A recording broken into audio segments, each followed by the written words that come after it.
నమస్తే ప్రజాప్రతినిధి న్యూస్కి స్వాగతం. డాక్టర్ బిఆర్ అంబేద్కర్ కోనసీమ జిల్లా ఆత్రేయపురం మండలం ర్యాలీ గ్రామంలో బుధవారం ఉదయం పోలీసులు విస్తృత స్థాయిలో వజ్రప్రహార్ గార్డెన్ సెర్చ్ కార్యక్రమాన్ని నిర్వహించారు. ఉదయం 6 గంటల నుంచి చేపట్టిన ఈ ప్రత్యేక తనిఖీల్లో కొత్తపేట డీఎస్పీ సుంకర మురళీమోహన్ పర్యవేక్షణలో Ravulapalem rural CI Vidyasagar, Atreyapuram SI S Ramu, Ravulapalem SI Chantibabu, Kothapeta అదనపు ఎస్ఐ వెంకటేశ్వరరావు, 4 మండలాల పోలీసు సిబ్బంది పాల్గొన్నారు. గ్రామంలోని పలు ప్రాంతాల్లో తనిఖీలు నిర్వహించిన పోలీసులు అనుమానాస్పద వ్యక్తులు వాహనాల వివరాలను పరిశీలించారు. రికార్డులు లేని వాహనాలను స్వాధీనం చేసుకుని తదుపరి విచారణ చేపట్టారు. అనంతరం గ్రామస్తులు యువతతో సమావేశమై డ్రగ్స్, గంజాయి, ఇతర మాదక ద్రవ్యాల వినియోగం వల్ల కలిగే దుష్పరిణామాలపై అవగాహన కల్పించారు. ఎవరైనా మాదక ద్రవ్యాల విక్రయం, వినియోగం లేదా ఇతర అసాంఘిక కార్యకలాపాలకు పాల్పడుతున్నట్లు తెలిసిన వెంటనే పోలీసులకు సమాచారం అందించాలని అధికారులు సూచించారు. సమాజంలో శాంతి భద్రతల పరిరక్షణకు ప్రజల సహకారం ఎంతో అవసరమని పోలీసు అధికారులు ఈ సందర్భంగా పేర్కొన్నారు.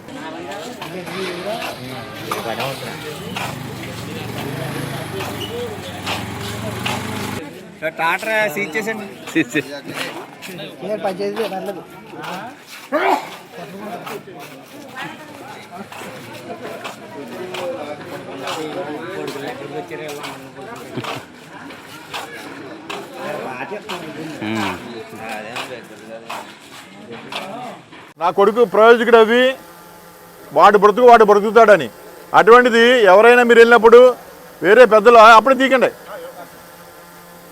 అరే మీ పిల్లాడు అలా సుబ్బారావు గారి అబ్బాయిలా తాగేసి తిరుగుతున్నాడంట, గంజాయి తాగుతున్నాడంట, వెంకటరావు గారి అబ్బాయి అమ్మాయిని నడిపిస్తున్నాడంట, లేకపోతే ఇంకొకటేమో దొంగతనాలు చేస్తున్నాడంట, దొంగ మోటార్ సైకిల్ తీసుకొస్తున్నాడంట, ఆ మోటార్ సైకిల్ మీద వెళ్ళి ఏజెన్సీలో మోటార్ సైకిల్ అమ్మేసి గంజాయి తీసుకొచ్చి లేదా ఆడవాళ్ళ మెల్లలో చైన్లు దొంగతనాలు చేస్తానంట. ఇటువంటి పలానా దొంగోడంటే నీకు ఇబ్బంది, నువ్వు జైలుకి పోతావు, నీ తరతరాలుగా నీ కుటుంబానికి కూడా మర్చిపడుద్ది. అసలు అప్పుడు మీ ఇవాళ ర్యాలీ అంటేనే భయపడిపోతున్నారు జనాలు. ఎవరైనా ఏ ఊరంటే ర్యాలీయా, ఓకే అది గంజా తాగి ఊరు కదా, తాగి వాళ్ళు ఏమో 5 ఉండొచ్చు, 100 మందికి ఎందుకు ఆ చెడ్డ? ఇంక భవిష్యత్తులో మీ ఊరిలో ఎవరైనా సంబంధాలు చేయడానికి కూడా ఇష్టపడరు, ఆ పరిస్థితి వచ్చేస్తుంది. నేను చెప్తున్నాను, ఇంటెలిజెన్స్ రిపోర్ట్ అది అర్థం చేసుకోండి. అది గంజాయి నోట్లోకి వెళ్ళిందంటే ఒక్కొక్క రోజుకు ఒక పాటు మనం తగలబెట్టుకున్నట్టే లెక్క.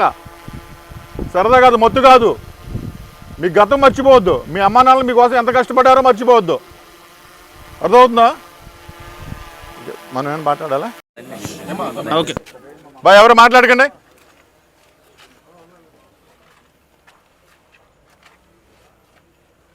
అందరికీ నమస్కారం అండి. ఇవాళ మీ ర్యాలీ గ్రామంలో ఉదయం 5 గంటల నుంచి కూడా మా కొత్తపేట సబ్ డివిజన్లో ఉన్న స్టాఫ్ అంతా కూడా, మన రావులపాలెం రూరల్ సిఐ గారు, అలాగే ఆత్రేయపురం ఎస్ఐ గారు, కొత్తపేట ఎస్ఐ గారు, వీళ్ళందరూ కూడా, అలాగే రాష్ట్రానికి సంబంధించినటువంటి ఈగిల్ టీమ్ అందరూ కూడా ఉదయాన్నే 4 గంటలకు వచ్చి మీ ఊరు వచ్చి ఆపరేషన్ వజ్రపహార్లో భాగంగా రాష్ట్ర స్థాయి ఉన్నతాధికారుల యొక్క సూచన మేరకు, అలాగే మన డాక్టర్ బిఆర్ అంబేద్కర్ కోనసీమ జిల్లా ఎస్పీ శ్రీ రాహుల్ మీనా ఐపీఎస్ గారి ఉత్తర్వుల ప్రకారం నేను డిఎస్పీ కొత్తపేట, మేమంతా కూడా వచ్చి మీ ఊర్లో ఆపరేషన్ వజ్రప్రహార్లో పార్ట్గా డ్రగ్స్ వద్దు,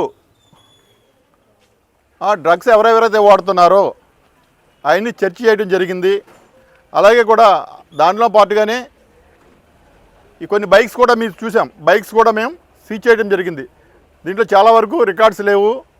సుమారు ఒక 100 బైకుల వరకు కూడా మేము ఆపి చెక్ చేస్తున్నాం. ఇప్పుడు అసలు ఆ బైక్స్ అన్నింటికి కంప్లీట్ రికార్డు ఉందా, లేదా దాంట్లో ఏమైనా దొంగ బైకులు ఉన్నాయా, లేదా ఈ గంజాయి ట్రాన్స్పోర్ట్కి కానీ ఈ డ్రగ్స్ ట్రాన్స్పోర్ట్ కానీ ఏమైనా యూజ్ చేస్తున్నారా, లేకపోతే ఈ దొంగతనానికి సంబంధించిన బైకులు ఏమైనా ఉన్నాయా, ఇవన్నీ కూడా ఇప్పుడు స్కాన్ చేసి వెరిఫై చేస్తాం.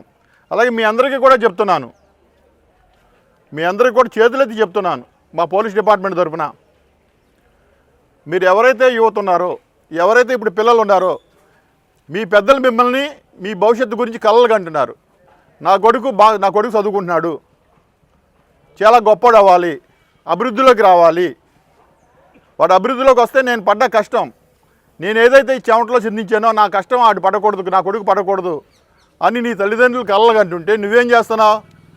మత్తుకు బానిస అయిపోయి సినిమాలు చూసి, సీరియల్ చూసి అదే జీవితం అనుకుని చెడు వ్యసనాలకు లోనైపోయి మీరు ఆ గంజాయి తెచ్చుకుని తాగి ఆ మత్తులో ఏదైనా మీరు చేయరాంది ఏదైనా చేస్తే దారైపోయేతో గొడవపడి మీకు ఏదైనా జరగచ్చు, అవతలకు ఏదైనా జరగచ్చు. లేదా గంజా తాగిన మత్తులో మోటార్ సైకిల్ డ్రైవ్ చేస్తే నలుగురు కూడా వెళ్ళిపోయి డ్రైవ్ చేస్తున్నారు. మీరు లేదైనా చెట్టుకైనా కొట్టేసుకుంటున్నారు, లేదంటే దారంలో ఇల్లు వాళ్ళైనా కొడుతున్నారు. అప్పుడు ఎవరైనా ప్రాణం పోతే ఒక కుటుంబం వీధిని పడినట్టేనా? దానికి బాధ్యులు మీరేనా? మిమ్మల్ని మీకు అలాగే మీ పెద్దలకు కూడా చెప్తున్నాను, మీ పిల్లల మీద ఒక వాచ్ పెట్టండి. ఏదో ఆడెవడో ఒక వెంకటరావు గారి అబ్బాయికి పెద్ద స్పోర్ట్స్ బైక్ ఉందని నీ కొడుకు కూడా ఇవ్వాలంటే పులిని చూసి నక్క వాత పెట్టుకోవద్దు. ఎవడ బ్రతుకు వాడితే అసలు వీడికి డ్రైవింగ్ లైసెన్స్ ఉందో లేదో తెలియదు, వీడికి ఆ బైక్ కాళ్ళు అందుతున్నాయో లేదో తెలియదు, ఆ స్పీడ్ కంట్రోల్ చేయగలడో లేదో తెలియదు. మీరు అటువంటి బైక్ కొనిస్తే వాడు వెనక తిరిగి రావాలా సేఫ్గా? వాడు బయటికి వెళ్ళినట్టు తిరిగి రాకుండా ఏ గవర్నమెంట్ హాస్పిటల్ మాచూరిలో ఉంటే ఎంత బాధ మీకు? మనం పెరిగేమంటే మన కుటుంబం గౌరవించాలి, మన అమ్మ నాన్నలు తల పైకెత్తుకుని బతకాలి, మన ఊరు గర్వపడాలి. అంతే తప్పించి మనకి ఏదైనా జరిగితే పోనీ ఈ దద్దుడికి జరిగింది మంచి జరిగింది అనుకోకూడదు. అర్థమవుతుందా? కష్టపడి చదివిస్తున్నాం, చదువుకోవాలి, అభివృద్ధిలోకి రావాలి. అర్థమవుతుందా? ఇవాళ మీ సీఏ గారు ఉన్నారు. ఎవరు మీ సీఏ గారి పేరు? విద్యాసాగర్. వాళ్ళ బాబు ఇంటర్మీడియట్లో మొన్న ఐఐటి ఎగ్జామ్ రాస్తే 1000 ర్యాంక్ వచ్చింది. దేశంలో 1000 ర్యాంక్ వచ్చింది. ఐఐటీలో జాయిన్ అవుతారు. ఇప్పుడు రేపొద్దున పెద్ద సాఫ్ట్వేర్ ఇంజనీర్ అవుతాడు. ఎంత గౌరవం అతనికి. ఇప్పుడు ఆయనకి అందరూ ఫోన్ చేసి మీ అబ్బాయికి ఇలాగ ఒక మంచి ర్యాంక్ వచ్చింది కదా అని చెప్తుంటే ఆయన ఎంత గర్వపడతాడు మనసులో. పైకి అలాగని చెప్పిన మనసులో ఓకే నా కొడుకు ప్రయోజకుడు అవుతున్నాడని. అలా ఉండాలి. అదే కాకుండా మళ్ళీ ఎవరికైనా మన పిల్లోడు ఏమంటే మీ పిల్లోడేమో అక్కడ ఒక అమ్మాయిని ఏడిపిస్తా దొరికాడు, పోలీస్ స్టేషన్లో ఉన్నాడని ఫోన్ వస్తే, గంజా తాగితే పోలీసులు పట్టుకున్నారని ఫోన్ వస్తే అది క్షేమమా చెప్పండి. మీరు అనుకోవచ్చు ఆడెవడో చెప్తున్నాడు నేను వెళ్ళిపోవాలి ఇప్పుడు, నేను లేకపోతే ఆడు బిల్డింగ్ కట్టడని. నువ్వు లేకపోతే ఆడు బిల్డింగ్ కట్టడు కదా. ముందు అసలు ఈ కొంపసారి చూసుకో. మీ ఊరేరు శుభ్రంగా ఉందా? ఈ తుప్పలు ఇవన్నీ రోగాలు రావా? ఆ కాలువ గారిలో కూర్చుని అక్కడ ఆ దిమ్మల మీద ఆ చెట్ల కింద దొల్లి బదులు ఈ చుట్టుపక్కల ఉన్న తుప్పలు సరి చేసుకోలేరా? మీ ఇంటి ముందు రోడ్డు ఎంత బాగు చేయాలి? మీ ఇంటి చుట్టూ ఉన్న చెత్త బాగు చేసుకోలేరా? ఇల్లు శుభ్రంగా ఉంటే మన మనసు కూడా శుభ్రంగా ఉంటుంది. మనకు మంచి ఆలోచనలు వస్తాయి. ఇప్పుడు మీకు బాధ అనిపించినా చెప్తున్నాను నేను, మీరు బురదలో దొలుతానంటే దొల్లండి, ఇబ్బంది లేదు. జైలుకి పోతానంటే పండి, మాకేం బాధ లేదు. కానీ మా పని పోలీస్ డిపార్ట్మెంట్లో భాగంగా మా పని మేము చేయాలి. మీకు తల్లిదండ్రుల భయం లేదు, అలాగే టీచర్ల భయం లేదు, పోలీసుల భయం అన్నా ఉండాలి కనీసం. అది మాత్రం మర్చిపోవద్దు. ఇదివరకట్లా కాదు. ఇప్పుడు చెప్తున్నాను, ఏదో గంజాయి నన్ను పట్టుకున్నారు ఇంట్లో ఇంత పెట్టుకున్నాను నోట్లో పోసేసుకున్నాను అలా అనుకుంటే కాదు. ఇప్పుడు కొత్తగా మిషనరీ వచ్చింది. మన రాజోల్లో చెక్ చేసాం, మీరు పేపర్లో చూసుంటారు.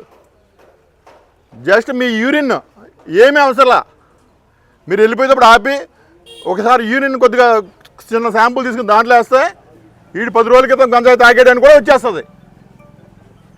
నేను తాగలేదని చెప్పడానికి కూడా లేదు. మీ శరీరాన్ని పాడు చేసుకోవద్దు,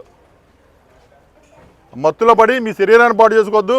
మీరు పెళ్ళి అయిన వాళ్ళు అయితే మిమ్మల్ని నమ్ముకుని నీ భార్య నీ బిడ్డలు ఉన్నారని మాత్రం మర్చిపోవద్దు.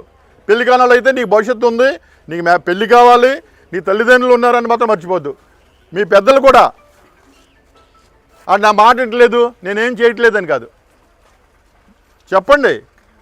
చిన్నప్పుడు కొట్టారు కదా, స్కూల్కి వెళ్ళకపోతే కొట్టారు కదా, పెద్దదిగా కూడా ఆ పని చేయాలి.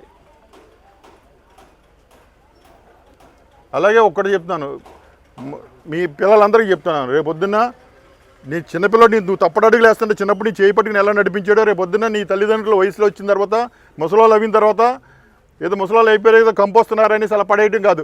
చేయి పట్టుకుని చిన్నప్పుడు నేను ఎలా పట్టుకున్నాడో నువ్వే వాళ్ళకి తల్లి నువ్వు అవ్వాలి. అవి నడిపించాలి. అలా నడిపిస్తేనే నీ గౌరవం, నీ కుటుంబ గౌరవం, నీ ఊరు గౌరవం. లేదా ర్యాలీ అంటే ఇప్పటికే రెడ్ అక్షరాల్లో ఉంది. ర్యాలీ అంటే ఆత్రేయపురం పోలీస్ స్టేషన్ లిమిట్స్లోని మన జిల్లాలో ఫస్ట్ రెడ్ అక్షరంలో ఉన్నది ర్యాలీ గ్రామం గంజా వాడకంలో. అది మాత్రం మర్చిపోవద్దు. పోలీస్ డిపార్ట్మెంట్ తరపున నాకు చెప్పవలసింది నేను చెప్పాను. తర్వాత మీ ఏమనుకుంటారు చెప్పుకోండి. మీరు హ్యాపీగా ఒకవేళ అలవాట్లు ఉన్న వాళ్ళు ఎవరైనా ఉంటే మానేయండి. ఎవడైనా చెప్పండి, ఎవడైనా మీకు తెలుసున్నామండి ఇది కరెక్ట్ కాదని చెప్పండి. వాడిని మాట వింటాడని భయం అనుకుంటే పోలీసులకి చెప్పండి.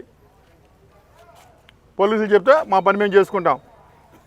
1972 ఏదైనా అవసరం అయితే మీ ఇక్కడ టోల్ ఫ్రీ నెంబరు, ఏదైనా ఇన్ఫర్మేషన్ చెప్పాలంటే 1972 చేస్తే మీకు డబ్బులు ఖర్చు ఏముండో, మీ ఇన్ఫర్మేషన్ ఎవరికి షేర్ కాదు, మేము వచ్చి మా పని మేము చేసుకుంటాం.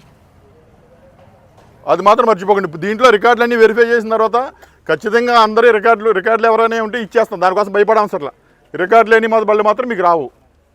రికార్డులు తెచ్చుకోండి, ఒకవేళ రికార్డు ఎక్కడైనా ఉంటే తెచ్చుకోండి. తాకట్టు బళ్ళు అంటే చెప్పండి, నిజం చెప్పండి. అంతే తెప్పించి నా బండి పట్టిపోయారని మాత్రం ఏడవద్దు. ఓకే, థ్యాంక్ యూ అండి అందరికీ.